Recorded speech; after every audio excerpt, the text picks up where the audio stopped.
Hello to all my esteemed viewers watching from all over the world, and welcome back to the channel that tells it like it is. No sugarcoating, no propaganda, just pure truth and analysis. Today's revelation from former President Goodluck Jonathan has once again stirred deep emotions across Nigeria. In a statement that's making waves, Jonathan said he expected Muhammadu Buhari to wipe out terrorism in Nigeria because at one point Boko Haram themselves nominated Buhari as their preferred negotiator. Just imagine that. The same terrorists who slaughtered innocent Nigerians, bombed churches, mosques, markets, and kidnapped schoolchildren actually trusted Buhari enough to want him as their representative in peace talks.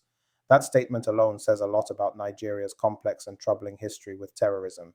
Jonathan's revelation cuts deep because it exposes not just the hypocrisy of those who weaponized insecurity to grab power, but also the devastating failure of a government that came into office in 2015 promising to end Boko Haram in 6 months. Remember those words? We will crush Boko Haram in no time.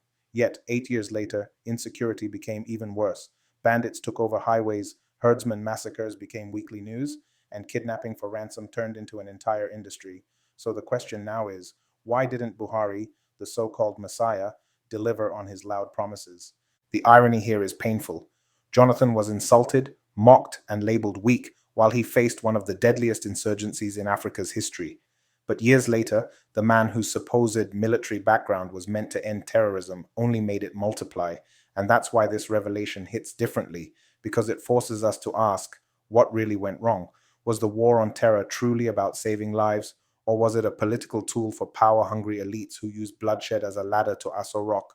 When Jonathan said he expected Buhari to wipe out terrorism, it wasn't sarcasm, it was genuine shock. Because if someone had such connections with insurgents that they trusted him to mediate, you would assume he had insight, leverage, and moral standing to end it all. But instead, under Buhari, insecurity spread from Borno to every region, from Zamfara to Kaduna, Plateau to Benue, and even down to the south. Farmers were slaughtered, children kidnapped, soldiers ambushed, yet the government acted like it was powerless. This discussion isn't just about history, it's about accountability. How did Nigeria spend billions on security, buy fighter jets, train special forces, yet still fail to secure its own citizens? Why do we keep recycling leaders who have no empathy for the lives lost? Nigerians are not asking for miracles. We just want a government that values human life over political slogans. Terrorism doesn't thrive in a vacuum. It feeds on corruption, poverty, and injustice. Until these are addressed, peace will remain a fantasy. So what's the lesson here? We must learn never again to allow propaganda to blind us. Leadership isn't about empty promises or tribal loyalty. It's about competence, empathy, and accountability. We can't keep clapping for those who destroy the country and then complain later.